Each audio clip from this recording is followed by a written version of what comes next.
Yeah, so you need to just get ready. What the heck? We're live. Hey, everybody. How you doing? So good to see everyone.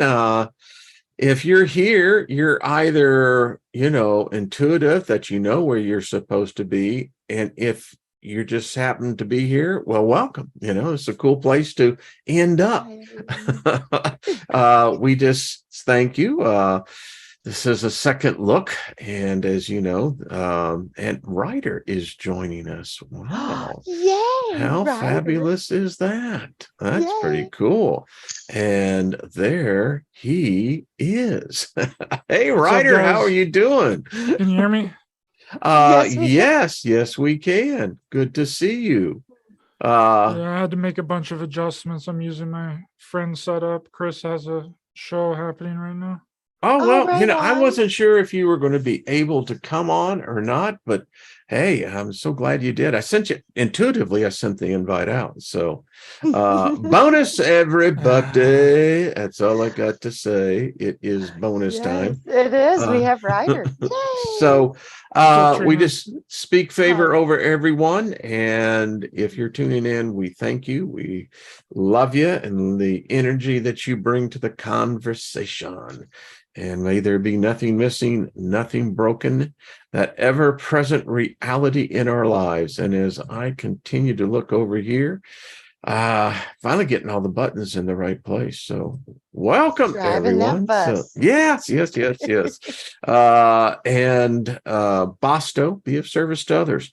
The world can use it right now. It's getting funky. That's all I got to say. It's funky. And the funk seems to be messing with our junk, and we don't like that, so we're going to debunk the funk. Yes, I love it. I'm taking up rapping. Yeah. Mm-hmm. I love it when the rhymes come in. That's a different part of our brain, and that's a brilliant part of our brain. That's part of the higher self. That's where the spells come from. That's where the magic is. Yeah. So thank you, all the moderators and everybody else. Consider yourself a moderator anyway. So Ryder, how are you? How have you been since the last time we met? It's cold there, I understand, right? These headphones are so annoying. I'm doing good. Thanks so much for having me on. I really appreciate it. Sure. Yeah, I've been just reevaluating a lot of the things that I previously thought and previously believed. You know what I mean? I think everything kind of works in cycles, right? Yeah. You start out with one thing and then you kind of go off on a tangent and then you end up coming back to that thing. I don't know if you guys have ever experienced that before where raise your hand, testify. That's all I got to say, So really what I'm working with right now is I think it might be a high possibility that we could possibly be the only beings in the universe. Now, people might, scoff at that and be like, yeah, Ryder's regressing. He doesn't know what he's talking about. But it really makes a lot of sense when you think about it. I mean, I really think that our beliefs in something has overruled truth and has overruled facts. And just because we believe something and that we're told that the universe is very populated and that has all these beings out there and all that, but there's zero proof and zero evidence that any beings exist outside of Earth, right? I mean, we have several telescopes. We have several people that are amateur astronomers in the United States alone. Why haven't they seen anything that resembles any kind of life out there? And then our belief, and really all that we have is stories and people telling stories about other beings outside of the planet. I don't believe that anybody that I can think of has ever physically met another being. I haven't. Of course, there's stories of people, right? But it's difficult to have any factual evidence that that being was from off the planet. Yeah, you can say that, oh, well, I've met several of them, you know, and so on and so on, but can you prove that was an actual extraterrestrial other than what they have said? Yeah, because I really don't know what an extraterrestrial look like. I've seen the drawings and the other part, but getting back to that line of thinking, some of the most brilliant minds. I mean, Carl Sagan, Hawkins, even Einstein. I mean, they and the point is this, you know, Stephen Hawkins, in one of his great seminar dissertations, is he said, if there is in fact life outside of Earth, he said, why would they be interested in us? He said, we're not even a class 1 civilization. At the Farsight Institute, and by the way, someone wrote me and said that there was another one. They keep saying that this is a prison planet because we don't see the present. When we put our telescopes out there, all we're seeing is the past. If there was a civilization out there, it could have grown, collapsed, and completely gone back to it. We'd never know. Will they ever know about us? You know, I think about that. So what do you think, Trina? Oh, it's a big old rabbit hole to flow through. Yeah, okay. I saw that rabbit, the white one, by the way, and watch out, man. Whatever it's in its pipe, gotta really be careful on that. Yeah. All right, go on. Well, and I'm looking at, there's a white rabbit. Guess what? There's a black rabbit too. No doubt. So, you know, when I look at what Ryder said with potentially we're the only ones, I'm like, you know what? I agree. And I don't think there might be that many of us. But I do see that somehow through creation, our sun spark, our sun, that we are a sun, has been fractaled somehow, some way. I know it's been fractaled because I've seen other realities and I've seen other things, and it's like, where do these things come from? They're in my consciousness, but it's not this place. It's like, where does this come from? And when I was a child, I could travel easily to the other dimensions. Never went to the astrals, always went to 5 or above. And a lot of my interactions were on Earth, in my mind, in my imagination. So it's like, I look at it, I'm like, okay, what is that? What is that part of me that has the ability to be at different places, experiencing different realities, doing all these things, and it's held within my consciousness? That's a conundrum to me. So that's where I can understand how we potentially could be all that is. Well, there is a thought. We're fractaled out so many ways. But I do think that creation's bigger than just here, but we don't even know what here is. I don't even think we know what creation is. I mean, Correct. what if creation is just part of the program? All of us sitting here, all we are in true reality, we don't even exist. We think we do. We think that we actually have meaning, purpose to our lives here, when probably in most reality is that we're a simulation by advanced beings that we have no idea, and they have long since gone or have passed over, whatever you want to say it, and this program is in a loop. Mm-hmm. I mean, listen, you know, the whole thing about God, you know, is an absurd belief system, because the system within itself says that if you believe that there's a God, then what you've just said is that this is in fact a prison planet, because a God is nothing more than a warden. And that's a construct that, you know, it's like this. They never wanted the slaves to actually know who they were, because the minute you do, it collapses the whole system. What do you mean by, define what a prison planet would be to you, Wayne? Would that mean that we can't leave the planet, that we're spiritually trapped here, that we can't physically leave? What does a prison planet mean to you? Sure. I'll address it in sequence.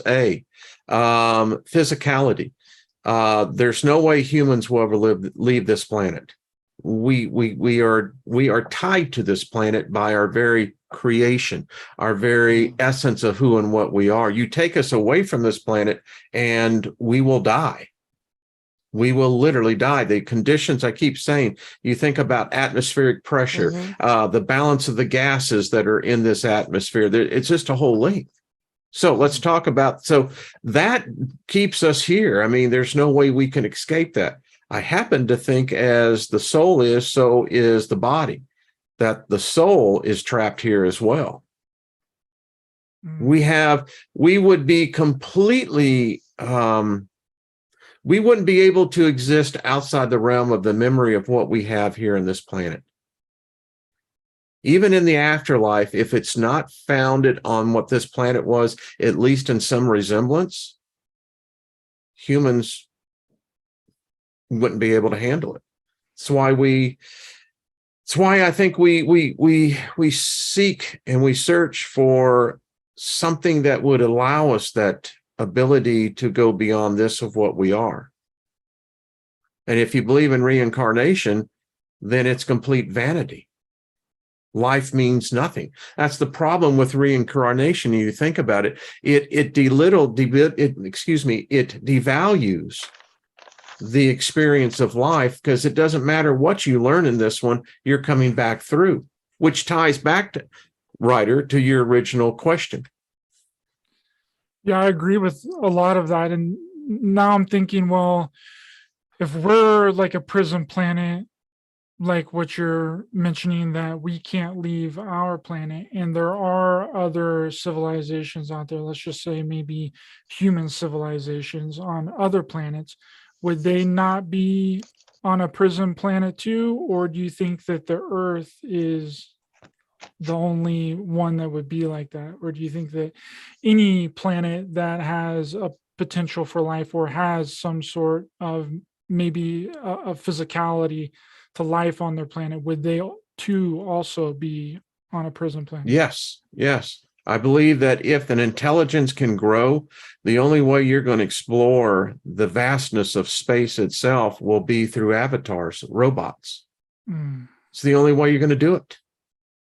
I mean, flesh, organic flesh, whether it's this planet or into another planet, you are bound by the essence of that planet. I mean, I kind of look at it, it's an ID marker. The other side, if it exists, oh, you're from Earth or whatever. How do we even know that this place is called Earth? You know, that's what gets me. They don't call it Earth. Many don't call it Earth. Yeah, I mean, what is it? Terra? I don't know. Terra, Gaia. There's many names. Many names. So that's just my thought. You know, I go back to my philosophy and religion. You know, Solomon said at the very end of his life, supposedly, I never met the guy, I don't even know if he existed, but whatever was attributed to him, he said, it's all in vain.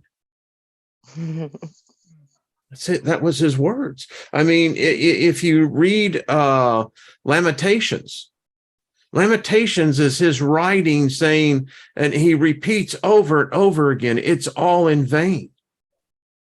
He says, all the wisdom I've acquired, it's all in vain. My wealth, it's all in vain. And he wrote so much that he says, my very existence is in vain. I don't know what IQ that cat had, but, you know, I'm assuming that he probably had one higher than mine. I think that's he got into the nothingness of that's the nothingness. It's like it's like it doesn't matter. None of it even matters. It's all just existence experiencing itself. It doesn't even matter. Yeah, that's a high level of consciousness, and it shatters your reality. I've been through a couple layers of that. It hurts. I think we all have. Yeah. I mean, isn't it the foundation of every belief system is that there's something more that waits? Because you know what, though? This place kind of sucks. I mean, it's great in one hand. Go ahead, Trina. What if the greatest conundrum is the false information, and that, you know, the truth is going to be simple. It's going to be right in front of your face, but the details, that's like they say, the devil's in the details. That's the accuser, the doubting part of your mind. That's your own thoughts. You are your own Satan. You are your own God. You choose which part of your brain you're going to connect to. You choose what you're going to see, perceive, feel, and think in this environment that you're placed into. This is all a product of mind. It's all a product of perception and what you think. So if we truly are creators, and this is the ultimate goal, is to keep this from you, of course they would program you that you're trapped. Of course you would be programmed you need a savior. Of course you would be programmed with language so you would stop using your telepathic abilities. It's all of these things would be installed to keep you in a mindset that would literally put you in your own trap. But I think it's all about your mind. So I see that the prison definition for me goes two ways. You're imprisoned because of your thoughts of consciousness. You believe you're human. And then the second one is you're prisoned into a cellular matrix, which is the connection to the earth that you're speaking of, Wayne. And it does leave with you. They can ID your light and know you've been earthbound. It's very easy to see. So I mean, if you look at the creation story of God, the biblical version, even he said that you ain't leaving. From the dust of the earth you came, to the dust of the earth you will go back to. The idea that we have a soul or something that is intangible to the physical existence can be debated, and has been debated since we first had the ability to talk. Do we really have a soul? And it gets back to your question. Are we so isolated within this vastness that, I don't know, did they forget about us? I mean, did the universe change? I mean, I look at our world and our reality is changing daily. I think we're heading in a direction that's, in one way, just, it concerns me deeply. And, Ryder, this is a deep subject, because take the whole thing of a savior. This Friday is going to be Good Friday, and the whole world celebrates the goddess to prostitution. Well, that's what Esther is, Easter. Oh, I'm not supposed to say that. So when they get the Jew on the stick guy that comes back out of the cave, that supposedly, this is going to be mankind's salvation. Problem with salvation is how do you define salvation? Saving us from what? Ourselves? That's what I think it is. And if you've got a character that's a hybrid human that's supposed to come back on a white horse who's going to, slay all the bad ones, well, so, all right, so you got a pile of the good ones over here. So tell me how you're going to do that. What, are you going to do a mental wipe? I mean, you take away from Homo sapiens that which is most vile to us. It loses our ability to become the most virtuous of what we possess. Yeah, I agree. And also, is that I think that the whole religion thing is one big belief system. I mean, there's very little factual evidence or that really any of the people of the Bible even existed, right? It's Hubba, who's the guy in Star Wars, the big fat guy, Jabba the Hutt. Jabba the Hutt. That's how I see this God of the world. I mean, seriously. I see him as the Wizard of Oz behind a big computer screen. And the thing about the Wizard of Oz, we never really did see the wizard. Because he was behind the green screen. Well, even when they pulled it back, I don't think that was the wizard. I mean, he was just the minion, that was, pulling all the levers. I want to know. Yeah, the connection to the earth, though, programming the matrix. That's literally what I see, Wayne. There's like a dude driving the whole thing. And it could be that way. It really could be. It really possibly could be. But, for all of the things that we've created, it all comes from a higher inspired place of consciousness, a higher perception. Like all the inventions, they've come from divine guidance, a lot of these things. And I think a lot of these things have been given, and then they've been manipulated through people that don't want good on this planet, because they want to control it. And the only way to control it is to keep us depressed, suppressed, oppressed, confused, and it works. And they've been doing it for thousands of years. But See, I don't even know where my quantum is thoughts true, originate from. I mean, yeah, somewhere you in a tell me. quantum field, that's all we can kind of identify is in a quantum field. It's in a field because we're all projecting or receiving information from outside of our brain. We're antenna. We're literally antenna. That's all See, we that are. would imply then there is an existence that would be extraterrestrial. Or is that you? Why do people keep Well, if thinking it's me, then something I'm still outside of trapped them? here. No. What if that's just one layer of you that doesn't remember that you're existing on a layer above you, that doesn't even know what Earth feels like, touches, tastes like? That goes back It's to where never we gone first that low. started. It's like, That's what I'm how do saying, we though. know? It's all you. I really do. When Ryder was saying, what if it's all you? I've been shown so many times our universe is a body.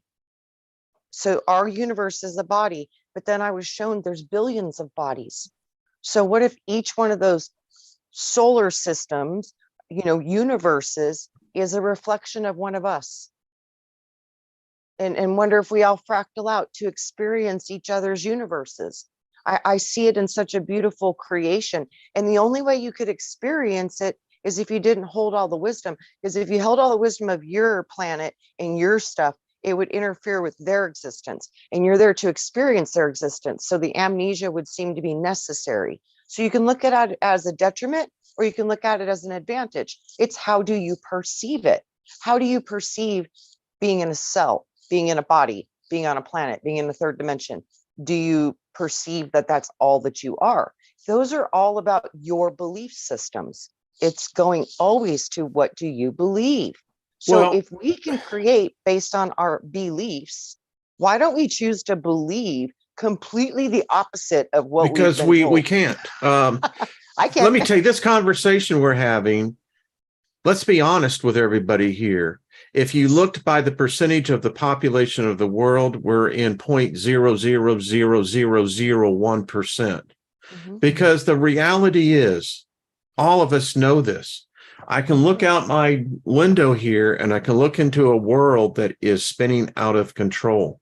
So if any of this was relative to our species, then you have a real problem here, because it shows that if there is something greater than ourselves driving this, we're trapped. If you're saying that we've lost this as a species, because the average woman and man on the street, they're not thinking this shit. They ain't thinking that at all. They're thinking about freaking surviving, or the way the world is deteriorating, you have to fear for your life. And then you've got the world powers. Today, Finland joined NATO. Russia said, Putin said this last year, if this happens, you can consider the line in the sand has been crossed. Our world is sitting on the brink of something very ugly. And my frustration in my meditation time says, why isn't this then the vastness of the world looking for a peaceful solution? But the world, our species don't want peace. It seems like we're hell bent on a conclusion, whether you have the religious sect who said, well, this is prophecy. This is God's judgment upon the world here. That's a warden. And if this is God's judgment, well, fuck you, God. I got a few things I want to say to you. And the fact is that I'm sitting here with brilliant minds that have answers, but the world's not wanting to listen to that. So that's my rant. I'll get off the box. Here you go, Ryder. Here's the box. No, I agree with you a lot. Trina, you were bringing up wisdom just a second ago. Do you think that someone can accumulate so much wisdom that they can't experience anything extraordinary? Yeah, but that's not true wisdom. That's an overload of data. That's an overload of data. It's so funny you said that, Ryder, because I wrote that down this morning. I was getting this information. I got it 3 times. And what they were saying was the heart is the true brain of wisdom. So there's only wisdom can only come from your heart. It's only what you actually feel and know. So there's a difference between thinking and knowing. And the knowing typically comes from the gut and the heart. So those are different brains that we hold in our physical body. So I think you're onto something with that. When we get so much information, you can't even have any experiences anymore because you're basically on overload, data overload. Well, that's what But- they say this it's with us today, is that Yes. we are inundated with information that our brains were never And it designed. disconnects. Yeah. And it disconnects the heart. Now, here's You're the right. odd thing in the book of Daniel, of all things, part of the signs that, you know, something is coming to conclusion is that it said that knowledge will become abundant, but wisdom will be scarce. Yes. Yes.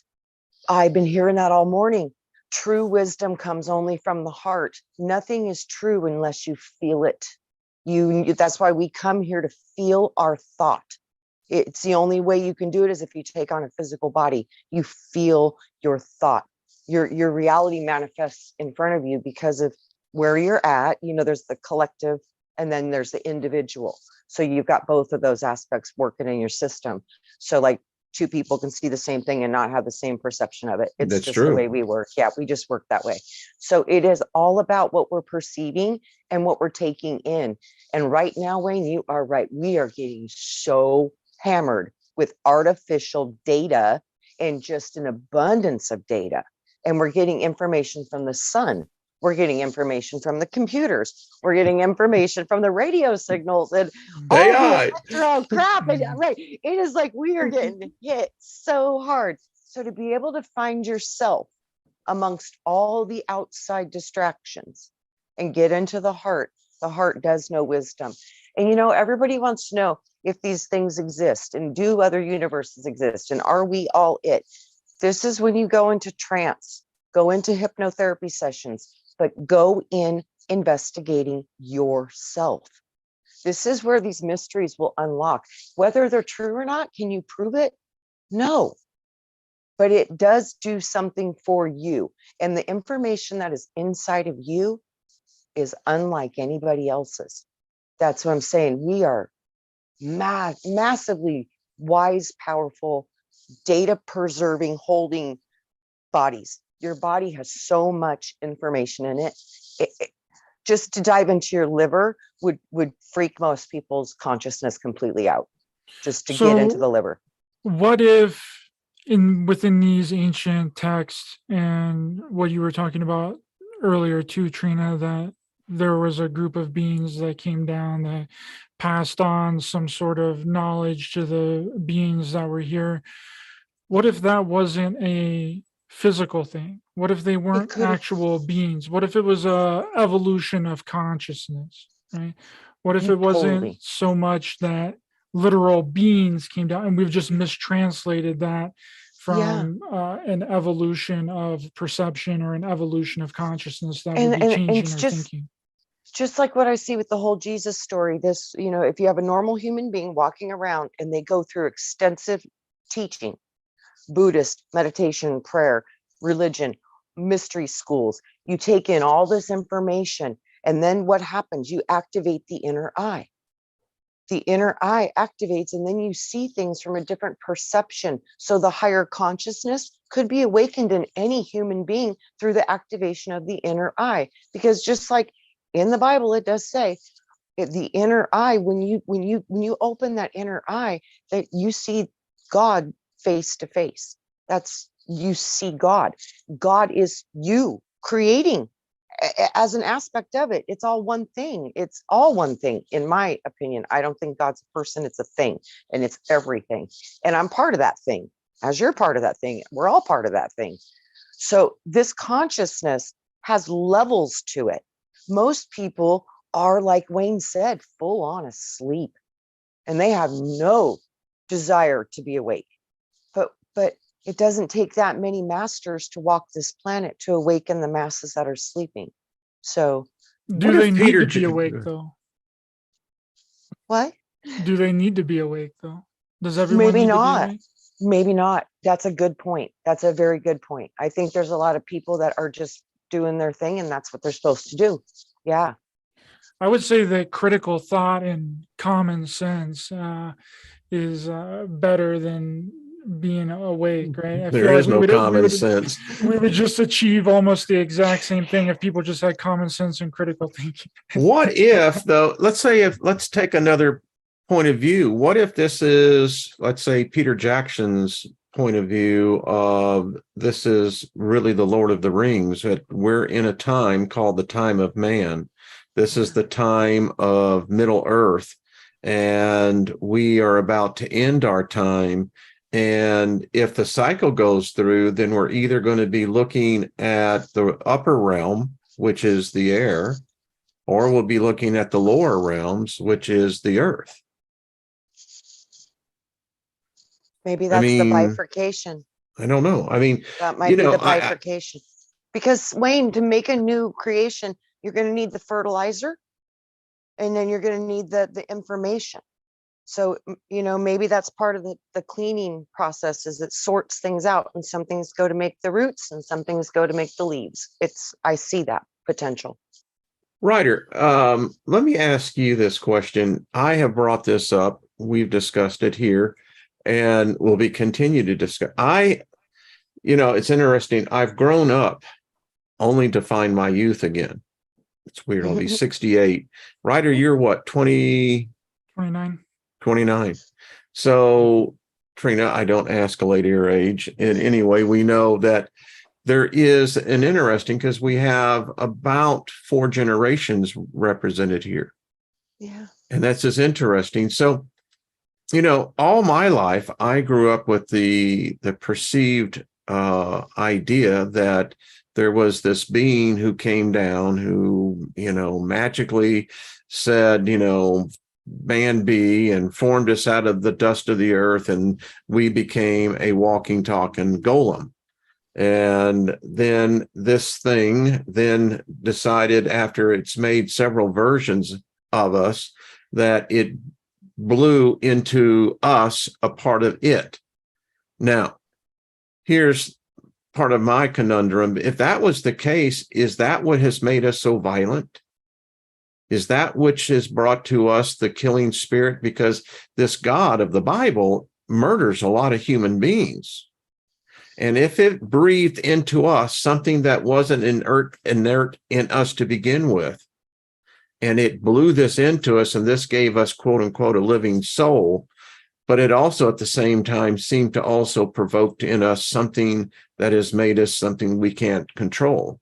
And that is hatred, greed, murder, etc.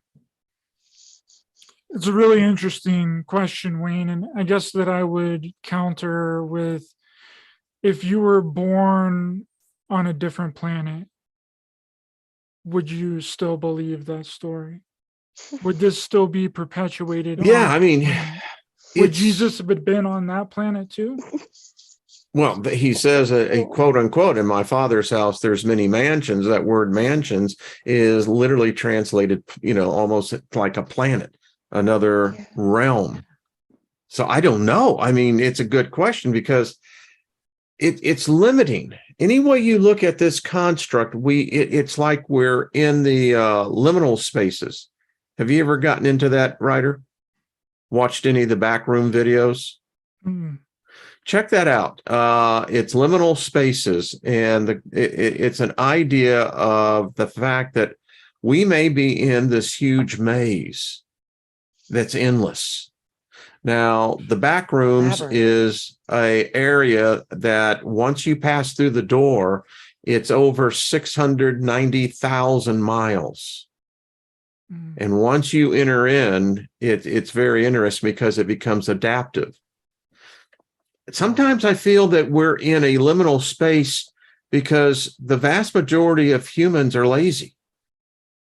They really are not going to look within. I tried to have a conversation this weekend, and the person told me, I'm not interested in that. Right.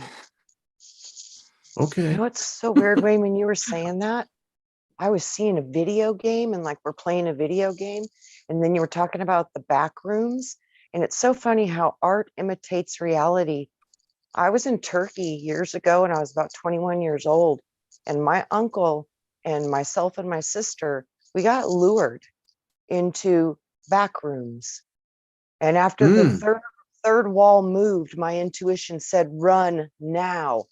And I told them, we gotta go. And I grabbed my sister. I said, I don't care if you're coming or not, Uncle Ronnie, I'm going. And I bailed. And he goes, no, I'm going with you. Do you know the way out? I said, yes. I said, but if the next door closes the wall, we're trapped in this maze. And I knew it was going to bad places. That's so weird when you said that. I literally saw that in my mind. And they're like, don't forget, life mimics art. Yeah. That there's something to this. It's like the Stanley Hotel, you know, they have the maze out in front. There's something to that. That's really interesting that you guys bring this up right now, because I'm doing a lot of study into The Shining. And oh, how weird. I think that I've watched this so many times over the past like month. I'm trying to put something together because I think that it describes a lot of things that people have really missed within the movie. And my current theory and my current thought right now is that the maze in the movie is the maze of the mind. That's Whenever Jack goes to the miniature of the maze, and it's the most beautiful shot that Stanley Kubrick has probably ever done. Well, it's the most interesting one within The Shining. Whenever Jack's looking over the miniature of the maze, and then the camera zooms in, and then it's of Danny and Wendy outside. It's like he's looking at them from inside of the hotel, but they are outside of the hotel. And I'm thinking, well, maybe this is like the maze of the mind, and this is symbolic of that they're trying to transverse in their head. And then at the end, when they're both outside in the maze, that's them trying to get outside of the maze that they've created in their head. Yes. So I'm looking at mazes like as the maze of the mind. So, and trying to figure out how to get out of, because when you look at your brain, like, like a picture of a brain, it kind of looks like a maze, right? It's got these like little tunnels and everything, and there's only like one, there's an entrance and there's an exit, right? I often think, are we just a neuron in a synaptic pathway of a mind that is, again, the model of what we have in our mind? I mean, that's how you learn, is synaptic pathways are laid down, neurons come in, the neuron knows where to go in a trillion different directions, but knows exactly where it needs to go. And it won't respond until it hits that synaptic nerve, and then the thought is brought forth. And that's based on a program from built-in emotions from cellular memory. That is profound. Yes, and you're absolutely, that's exactly what I see, Wayne. And they've showed me that a billion times. You're just, a synapse in a brain. This whole experience is like a synapse in a brain, and it's being fired because we're feeding it this information and this thought through our experiences. I see it all connecting like a big mind and in a body, and the body has different dimensions. So, but because we're living in this one body together as a universe, we're all experiencing all of the universe, but we just don't have consciousness of the other parts of the universe we're experiencing simultaneously. So to your point, Wayne, it's all in vain. And to writers, do you think we're all of it? I'm like, you guys both have very valid points. I could see all of that kind of having some type of a truth. Well, some say that the fact that, when we look out, what they tell us is the universe, we don't know, we have no way to back that up. The average individual soul has no way to say, oh, well, Mars is out there, because you look at it and you're going, okay, so that sky hasn't changed in ever. I mean, it sometimes makes me think that this is nothing more than a holodeck. It's a hologram that we're in. And how would we know? I'll tell you, my frustration in this conversation just heightens it out. I can't help but shake this feeling that's, it's like we're being manipulated. No matter what move we make, they've already anticipated it. Now, if you're, what I would is in a series I did 6-7 years ago called The God Spell, Breaking the God Spell. Okay, so that sets you into a new board. you're playing three-dimensional chess here. You have the floor that you were on with everybody else. But once you seem to get out there and you get this, as you were saying, right, or the cognition of thought, reasoning, well, now that puts you up here, but you're still here. And they anticipate every move we make. I get that feeling. I mean, and like I said, I'll be 68 this year, and it becomes more present to me. I was taught that there was a God. Why? I never questioned the person who taught me. I merely accepted it to be fact, and then it became fact. Correct.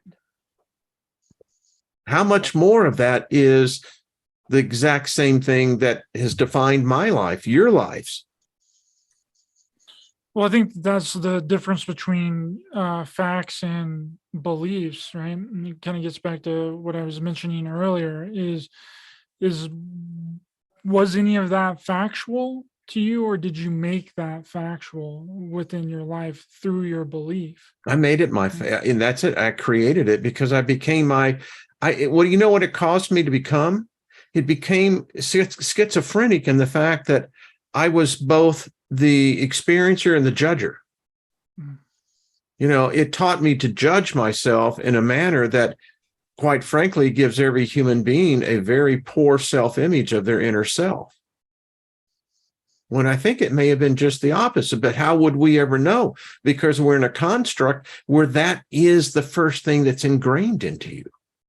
And if you say that you're not, you know, I tell people all the time, I'm spiritual, but I'm not a Christian. Well, how can you be spiritual and not love Jesus? Okay, do you want me to explain that to you? No. You know, but these are the relevancies. And I look at our world. We got brilliant men and women in this chat room, and those who will be listening, thank you for hitting the like button. Make sure, Ryder, I'll put your information in, that you subscribe to Ryder's channel and Trina's. And by the way, there'll be a part 2 to this. We'll be over on Ryder's channel because you can't get this done in an hour. It's tough. And I'm telling you, folks, I can't help but not remember Grandma Rose and her story of right before she was taken to the concentration camps. And in one day, her whole reality changed. And I can't help but not feeling that we're on the same type of path here. Something ain't right. And I grieve in my spirit because this is not supposed to be. This is not our destiny. Yet we seem hell-bent in making it our destiny. It Sounds like saddens me. something's pushing us to like over the edge. Now, I don't know if this is something that is supposed to happen, because whenever you look back through the ancient texts, there always seems to be a rise and a fall of civilization. Now, I don't Yes. know if this is just a part of the plan and this is kind of supposed to happen, or if this is an artificial type of thing that is not going to end well for humanity. But it seemed like whenever you look back at the timeline of through these ancient civilizations, it seemed like whenever we went through a dark age, the next stage was a like some sort of golden age. Now, if people want to equate this age that we're in right now as a dark age, then I really think that the only way that we have to go is up, regardless of how it collapses and how it goes down. I think that inevitably what we're going to get on the other end is going to be some sort of golden age of humanity. Now, that per se for every single individual, but I think that it's quite possible that it is better. It's just going to not look like it.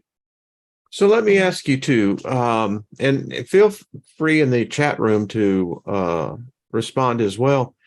So there is the consistent bell curve. You rise, we fall. Within those events, and as I look at humanity today, I equate that to there's going to be a lot of death. And that bothers me because, again, I feel our species is being sacrificed. And if the sacrificed is merely to start this process again, that's too high a price. There's got to be a different way. I don't know what it is, but I swear to you, within every essence of my fiber of my being, they're denying us an alternative here. Listen, you get that kind of psychic energy from the slaughter of potentially billions of living souls. That's a harvest that tells me something isn't right here. Who's harvesting that energy and why? Yeah. What's your thoughts? Well,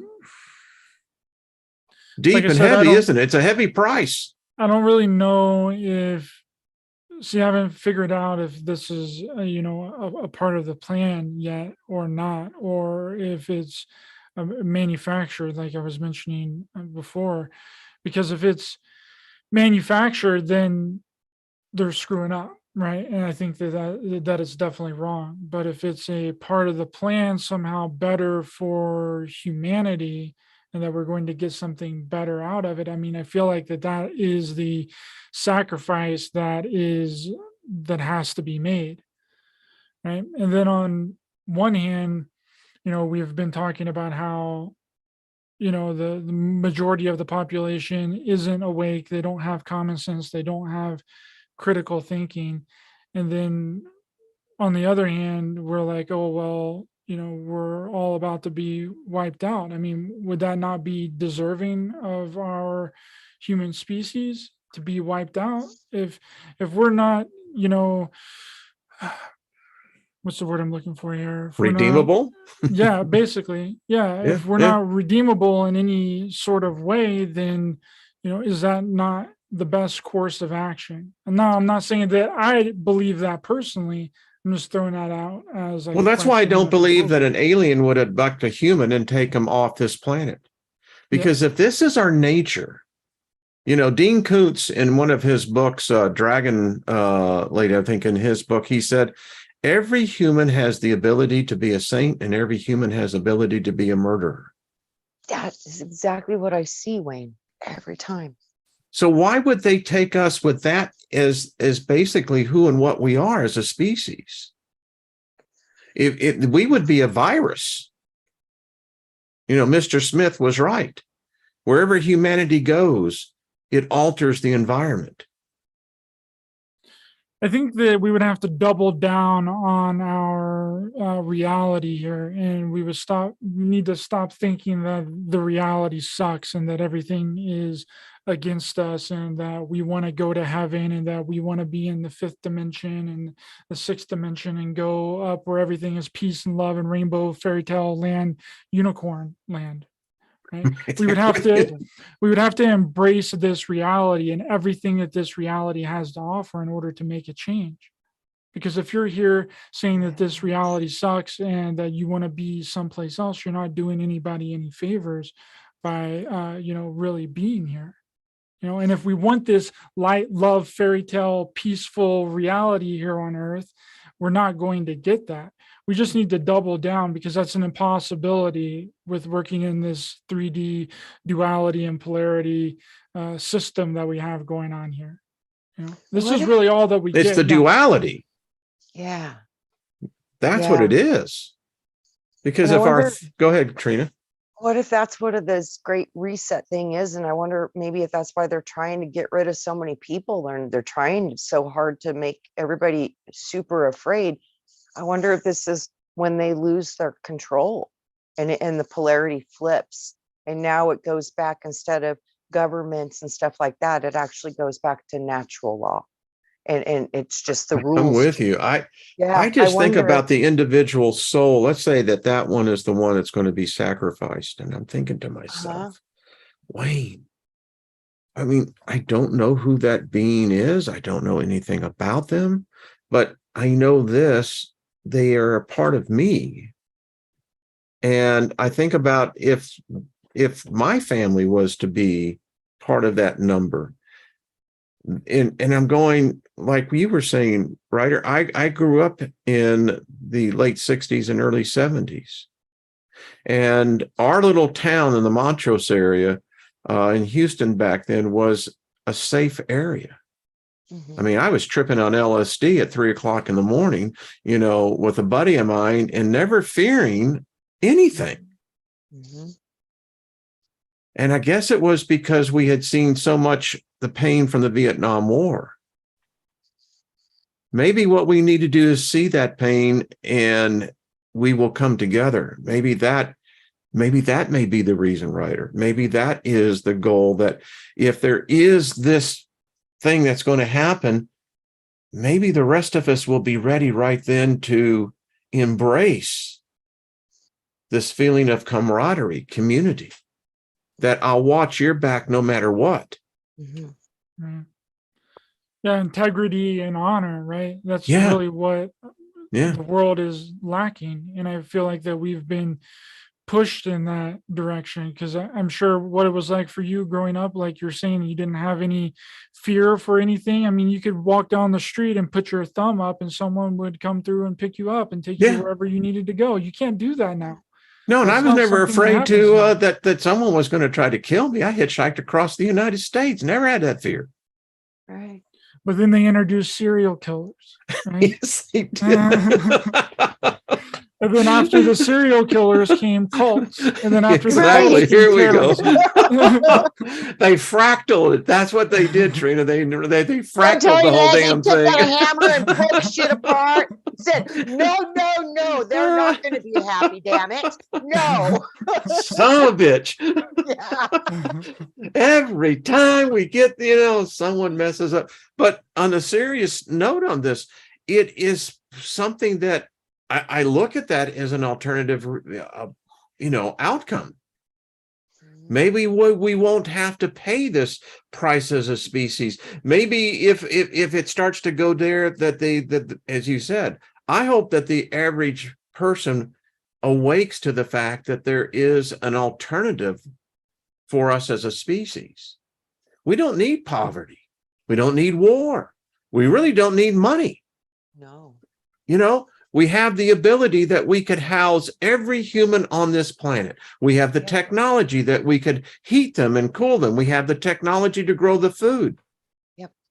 Clean water. So what's preventing us from doing that? Evil people that do not want us to take this planet over. I'm pretty sure this is I think this is the end game for the battle over Earth. And I really do think that there's been a battle over Earth, but I really think that battle is us, like you said, between the witnesser and the experiencer. It's the duality of us. And we're choosing, what do we want to connect to? Do you want to connect to the organic, or do you want to connect to the technology? This is a major, I think, process of growth and experience for souls. And they're going to go into their different directions, and they're going to continue to go through more experiences. And I think it's a very important time right now.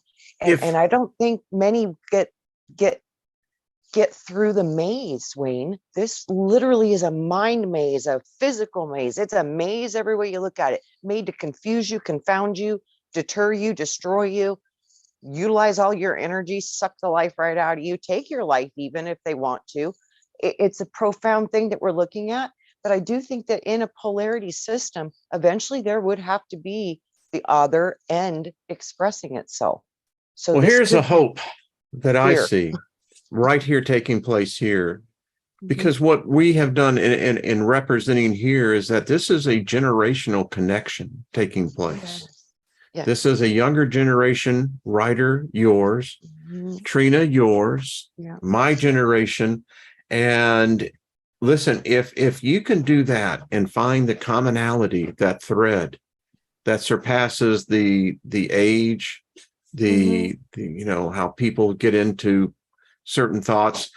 What I love about this environment, and I tell people all the time, I said, this environment, I said, it promotes free thinking. It promotes creative thinking. Wayne, I that, just saw you hippies. I love you hippies because I think the common thing is the vibration. And they always like, dude, good vibes, good vibes, good vibes. And think about it, that makes a V, vibration, the peace symbol, vibration. So this oh, it's could so be what true, it man. is. I mean, Yeah, you vibe with your tribe, man. You vibe with your tribe. and Well, I mean, when this you is, look, go ahead, sorry, Frater. Wayne. Go ahead, Noah. Go ahead. It's just interesting when you look back and like what you were talking about, Wayne, through history of people that wanted to live different, that had different thoughts, that had different ideas. What happened to them? Right? They were normally killed. Mm-hmm. Look at the Cathars. The Cathars were burned alive. Look at all the people with the snake wisdom. Like they were all like rooted off of the earth. They were all. Well, look what at they the did to Native us Americans pagans. in the United States, right? They have a different way of life, and we came in and took all of their land and pushed them to another opposite direction. And then when you look at more recent ones, like the Waco event with David Koresh, Oh, he just yeah. had a bunch of followers. He just had like 130 followers at Mount Carmel. And what did they do? They went in there and burnt them all alive and killed all of them. Yep. So it's like anybody that has a different way of life or different thought process or has a different way of doing things, and they're in a large group of people, they're gone. They That's don't why our even really have communes were way out of the cities. The one that I stayed in was right outside Taos, New Mexico. And to get to where the commune was, the Straits weren't going to do it. That's how we looked at it. We didn't have the man. Yeah. But it's true. Even there, you got Ruby Ridge too, and the same exact same thing happened. He was on top of a mountain that no one else lived up there, and they came up there and killed his wife and killed his son. So it's like no matter really where you are, you're not out of the reach of the government or the three-letter organizations or even the military. You see, and that though, when you say that, I see this. I don't see it's one. I see a group. You can call them beings, you can call them consciousness, but this is what they do. This is what they feed on. Yeah. They're immortal. Yeah. We're not. No, we are too. Well, I think we are, but the fact is, it's when we experience mortality, we become the elixir for those of our kind that are not our kind. I know that sounds contradictory, but it's not. That's why they feed off children, because they're not damaged yet. They're pure. They want that. It's like a unicorn. It's like killing a unicorn and eating it. Yeah. Well, see, wow, this hour's going. We got to continue because, I want to talk, Ryder, as you said, we started this out by the fact, are we isolated as a species, as a planet? Mm-hmm. And in this conversation, which is I'm going to go back and rewatch it myself, although I lived it. Deja vu, man. I do it all the time. It's like, I'm going to go experience some deja vu. But, so here we are. And this hour, we went down this rabbit hole. We're still going down the rabbit hole because, it's all right. So are we isolated or is this something of a greater, I admit my mind can only conceive that which I can perceive. I can perceive something bigger, but I can't define it. But I sense that it's got an important role in all of this. Yeah, I do too. I just saw, it's like Ryder said, I wonder if we're a virus, and then we always hear about how we're in a quarantine, like we're in a quarantine cage, or we can't get out of this thing that we're in. That happens when a cell in a body gets sick. So I wonder if this is truth to this, and I wonder if the containment is due to an illness, a virus, and I wonder if the answer to this is somehow how can we heal the virus, and what exactly is this virus? That's a question. Then it comes to also, Trina, if space doesn't work the way that we've been led that space works, if the human physical body can't exist in space like we've been led to believe, then is there any way possible that we could get to a different planet. And then it goes to what you were saying earlier, this reincarnation. Let's say that was my question earlier. If you were, would other planets that have some kind of physicality or physical life on them also be a prison planet? So whatever planet that you die on, you get reincarnated back onto that planet, no matter what. Right? That's potential. So is there a way to get to another planet, to stop your incarnation here and incarnate or reincarnate someplace else? You know, it might be as just as simple as, because you have a consciousness that could be a potential, right? Or maybe if there wasn't a potential, but now that potential's in your mind, what if you are the one that will actually create that potential? That's how important I see what we think about brings about truly is. So how does reincarnation, it seemed like it would be an impeding force to ascension. Well, you know how they say, I can't see how you can ascend and then reincarnate back into, what the fuck am I, I'm standing there and I said, well, I bought the freaking ticket. You're telling me now you changed the ticket color, Right. Yeah. Excuse me for the F-bomb, but that's what I feel. It's like, damn it, I was supposed to be on that bus right there. Yeah. What if they trick you and that's how they're doing it? They literally trick you like, oh, you did sons such of a good bitches, job, or you need to go and do this better. Because remember, I told you, I think another one of those big hidden G symbols is guilt. And that's how they get most people to loop back in, is through guilt. So yeah, I see Creating the that. karma. Yes, Mm. for real. I think that could be how 90% of us get trapped, is because consciousness doesn't know that there's another option. You don't know that you don't have to. Like you said, how could I be perfect in an imperfect world? No, it's not going to work. So anything I did, hoorah, all's free for all here. There's no more guilt. Just let it go, let it flow. You might go to a very different consciousness because you hold the consciousness that you're not going to be guilted by all the programs that everybody else, many will be guilted by those programs, and they will agree. Oh, I'll go back and I'll do it again. Yeah, they will. Would All you right, not need I'm sorry, Wayne. No, go ahead. Go ahead, Ryder. Would you not need a map whenever you die? I think I mentioned this to Wayne the last time he was on my show, right? I mean, we need a map to be able to know where we're going just in our vicinity of the United States, Would you not need a map whenever you die? Like, would you not need to know where you're going or what It you're would be doing? helpful. I've been kind of trying to work on Well, a map with Beetlejuice, that. they had the book for the dead. Yes. It's like, Yeah. they don't, why can't we read that before we leave? And why do they all speak English? Right. I don't know. All right, folks, we will be doing part 2 of this over on Ryder's channel. I'll let you know more details on this, because this is a conversation that I don't know where we're going to end up on the second hour, but I got a sense that it's going to be probably much more, we're either going to be further into the maze or we're going to be popping out of the rabbit hole. I don't know which.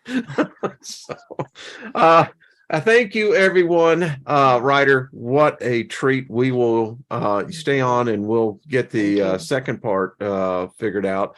Miss Trina, always, your presence is like, the golden light of 1,000 smiles that shine. Well, y'all from are the my heavens moon above. and my stars. So thank you for being in my universe. Absolutely, man. Absolutely. Yeah. All right. So, tribe, much love to you. Thank you for hitting the like button. Thank you for supporting these two beautiful, wonderful souls. And wow. All right. As we say, tomorrow we'll be continuing our journey down on demonology, which is really getting interesting. Do you know how many channels are teaching on demonology now? Oh, I knew it was going to catch like wildfire. I knew it was going to. What the heck happened here, man? Well, you were the one brave enough to do it. So, and now it's out. Now it's going to roll. Mm-hmm. All right. Yeah. Y'all hear that shit over there when anyway. All right. Much love, everybody.